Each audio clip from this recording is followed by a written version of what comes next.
Live from Studio A, WTLK, The Thunder. So, now we're done with the first three parts of Crisis on Infinite Earths. And yeah, it ended with half of All Life getting snapped out of existence. Just kidding, but the ending was pretty damn close. But it was still awesome, though. I'm definitely here for that particular sort of interaction between Matt Ryan's John Constantine and Tom Ellis's Lucifer. Wow. I did not know that was an interaction that I needed, but you know what? I'm so glad it happened. And of course, we saw Tom Welling Superman. We have Brandon Routh's Superman. We got Kevin Conroy. Ooh, man, it was so good. Cannot wait for January 14th. And the episode of Black Lightning that was happening that Monday, it wasn't a part of the official sort of county or part numbered sequence thing on it, but it was like, you know, one of those special side issues that there is during these comic book crossover events, you know, like how, let's say, such and such crossovers happening with Marvel, and, you know, there's a tie-in issue on the Thor side or the Miss Marvel side. You know, this episode of Black Lightning was sort of something like that, and sort of also helped make everything make better sense. So, hoped you watched that as well. And also, Runaways, apparently the final season, landed on Hulu, and I especially enjoyed the whole time travel aspects of the last episode. Kind of seems to be a theme with these live action Marvel Universe stuff here in 2019. But something interesting of note, because still not 100% clear if this show takes place in the MCU. I could have sworn when it first started they did say it took place in the MCU, but we literally got like zilch for references. I mean, which is fine unless you just really need that fan service. But apparently in the flash forward in this last episode, they say the year is 2028, which 3 years after everything happened. And if, let's say, Runaways, the whole series pretty much took place not long after the previous season, so it could have all taken place during 2025. That means if it was in the MCU, that means like Endgame's already happened. And at this point, I'm guessing all the heroes are now like super isolated and also low profile for now, at least until something culminates in Phase 4. So yeah, I guess that just makes sense why we never just heard whole lot about the other heroes, though the Cloak and Dagger crossover part of the season was pretty awesome as well. So yeah, and just kind of breaks my heart because I really like that Cloak and Dagger show too, but that is also canceled as well apparently, which sucks because at the end of their whole thing, and you know, the Runaways were like, yeah, we'll help you guys out too next time. And yeah, that's probably never going to happen. Unless they want to land something on Disney Plus, here Marvel Studios. No, but this is a Marvel Television thing, and yeah, that's just not something that meshes real well together. So anyways, also, Star Wars is this week, so get excited. Unless you work near and about a movie theater, then still get excited and just try to get through the suck as best you can. I mean, that's just how you survive it all. So anyways, this past Monday, I told you I was going to Monday Night Raw in Greenville. And yeah, it wasn't Raw Lanta, but it was pretty damn cool. It started out with the King's Court special segment of Rusev and Lana's divorce, of which I paid like 10% of attention to. Like, if there was ever a time to have gone on a bathroom break or be checking your phone during that whole show, that would be it. And no, I didn't go to the bathroom at all during that whole show, so just be like, oh, I bet he did it. Oh, I bet he went to the bathroom then. No, I did the phone checking part, so fuck off. And then, yeah, we got Humberto Carrillo versus Andrade, which was really awesome. Humberto won, and there was a little thing where Humberto almost ran into Zelina Vega, and then he got out of Andrade's way, and then he actually ran into Zelina Vega, and then Humberto got the surprise 1, 2, 3, the most devastating move in sports entertainment. And once that happened, there seemed to be a little rift happening between Zelina and Andrade, which was only further explored upon in the kickoff show for TLC, because Humberto and Andrade faced each other again, and there was almost that thing where Humberto almost ran into Zelina, and then Andrade almost ran into Zelina, but didn't this time. But Humberto still got the most amazing moonsault, which I really don't know how a human can leap that high into the air, but, there you go. And then he got the 1, 2, 3 on Andrade, and then Andrade was just like, just did not want to be around Zelina at all. So there's you have it. And there was a Viking Raiders Open Challenge for the Raw Tag Team Championship, which they faced the Street Profits in a pretty good match. And the OC came along there, and they were just like, oh, we're going to do it. No, actually, we're not going to. And so they left. And the Viking Raiders beat the Street Profits, and then they had a good show of respect. And then Matt Hardy came out, and I was just like, oh, cool. What's Matt Hardy going to do? He's from North Carolina.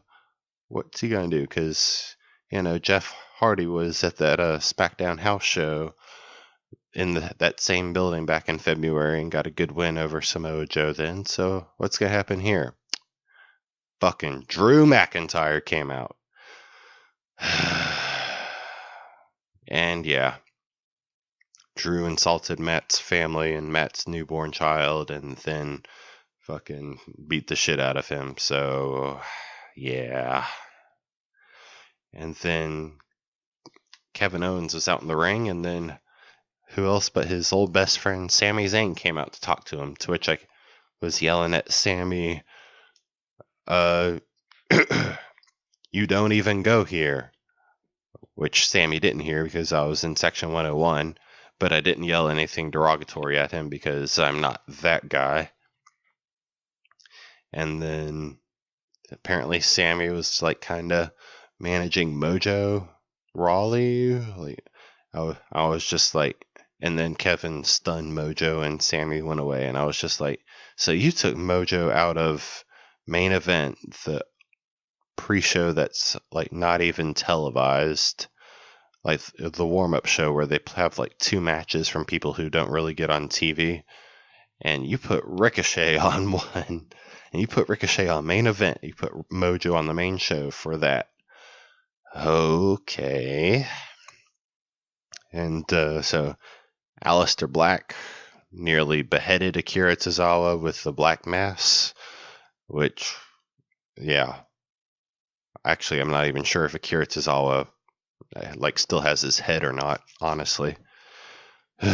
And of course, Aleister went on to TLC to have a incredible match with Buddy Murphy. I'm pretty sure Buddy's head is still attached, but no, Aleister beat him, while Buddy Murphy defeated Zack Ryder pretty easily, like all of the other Zack Ryder defeats. And then Kevin Owens wouldn't let it go with The whole, hey, I think you're with AOP. And so Kevin saw AOP pull it up, and then it was just knocking on their SUV and was just like, come on, get out of here.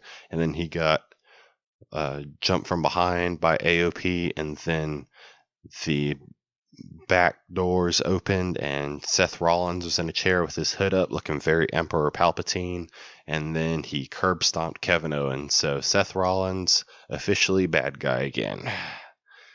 But his fiance took on the Kabuki Warriors 2-on-1, and yeah, she won technically via disqualification because Asuka, for some reason, didn't hit her with the green mist poison thing, but hit her with the chair. Oh wait, because it's tables, ladders, chairs coming up. And yeah, and then they put Becky through a table. And I lost my voice because I was cheering on Becky that hard, because I just got it like that. And of course, Becky and Charlotte versus the Kabuki Warriors was the main event for TLC, and it was incredible. I could tell Becky and Charlotte really more cared about beating the shit out of the Kabuki Warriors than actually winning the belts. And yep, sure enough, the Kabuki Warriors won. But it was wonderful, wonderful, wonderful beat down and just an incredible match. And it's a real night and day of the women's evolution, because the first match of the decade, or the match on the first pay-per-view of the decade was like Michelle McCool versus somebody. It went on for like 10 seconds, whatever. And now this ends with women's tag team match, tables, ladders, chairs, which is the first ever one for the women's tag team titles. And yeah, hopefully the next decade turns out to be a hell of a lot. Like somehow the antes even gets further up there. Then the main event, Rey Mysterio defeated AJ Styles by surprise roly pin after AJ tried to distract Rey with the OC. Randy Orton came to Rey's aid, and then Rey kind of botched the Hurricane Rana, but yeah, then they did the surprise roly pin, and it was over. So yeah, that was pretty much Raw over there. Like I said, was no Raw Lanta, but still a very good time. And then of course I came home to find out that somehow my DVR actually didn't record Raw, so it's a good thing I was actually there. So yeah, and then thus on to Friday Night SmackDown, where Roman Reigns was unleashed, or no, I should say the big dog was unleashed. And of course he threw Dolph Ziggler off a ladder, and they tried to, and of course this was after the whole main event where Kofi and Big E came to Roman's aid, because apparently Roman wasn't quite in the building yet. So that was the main event, was Kofi versus Corbin, and of course that turned into a disqualification or no contest, which then this turned into New Day versus King Corbin and Dolph Ziggler, which they again won by disqualification because the Revival came out and attacked New Day, to which New Day got their revenge at TLC because they beat Revival in a ladder match. And then they pretty much chained up Kofi and tried to get him with dog food, same just like they did with Roman the week before. But alas, Roman's music dropped, the big dog was unleashed, and ass whoopings was had. And of course it all ended with Roman throwing Ziggler off a ladder into one of the announce desks, and King Corbin just like, what the fuck? But of course Corbin sort of got the next laugh, because he couldn't beat Roman by himself in their tables, ladders, chairs match at TLC, because not only did he need tables, ladders, chairs, but he needed Dolph, the Revival, and his unnamed security goons.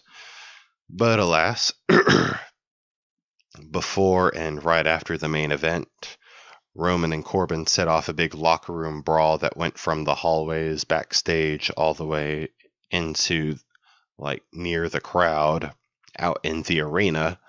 Like it was Roman versus Corbin, it was Dolph and Shorty G, and New Day was in there, Revival was in there, so the Street Profits got involved. We've got like a month and 10 days until the Rumble, but this could get really interesting. And of course, last but not least, which wasn't even the main event, but I figured I'd just save this for that, but of course, the whole Miz versus Bray Wyatt thing.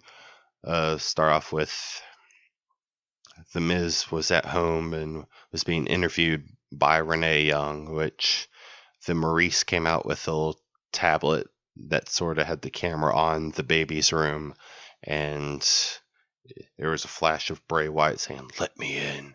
And then it saw Monroe Sky in her crib with Mercy the Buzzard, Abby the Witch, and Huskus the Pig. And so they ran up there to go check on her, and she was just like alarmed, and there was just like this weird fucked up baby doll with sort of fiend mask painted on. It was super hella creepy. But of course that led us to TLC with the two of them, which Miz came out and he was still doing his weird well, it wasn't weird. His poses himself aren't weird, but it was weird that he was still doing that awesome and pointing up at the sky and all that, or pointing up to the section 205. And then Bray Wyatt came out to the best entrance of a champion ever. It's like the polar opposite of the Fiend entrance as far as sort of theme goes, but it was just so incredible because he came out to the Firefly Funhouse theme and he was just like smiling and waving to everybody and slapping hands and just being all super friendly and all that. And then match started. Miz went ham on him, and Bray was just laughing while he was getting the shit kicked out of him. Then he hit Miz with like 2 or 3 Sister Abigails and got the 1, 2, 3. And then a picture of the Fiend appeared on the Jumbotron, apparently telling Bray to get out that weird ass mallet and I guess pretty much turn the Miz's head into jelly, which he did. And then the lights turned off, and then there was like a secret hooded guy who hit him with a running knee and hit him with more running knees and yes kicks. And sure enough, it was Daniel Bryan, fresh out of hell, back as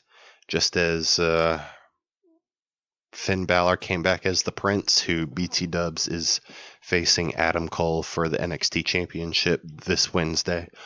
And just as Seth Rollins went back to sort of, I guess, kind of authority stooge Seth Rollins, even though I guess there's no authority to be a stooge to, so he's just a stooge to himself.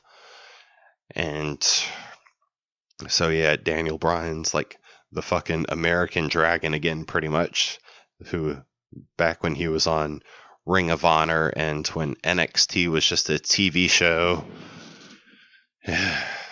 And yeah, and he took the mallet himself and he was about to fuck up Bray with that, and the lights went out and Bray disappeared. So yeah, Daniel Bryan flew out of hell as the American Dragon, and he very much has a proper haircut.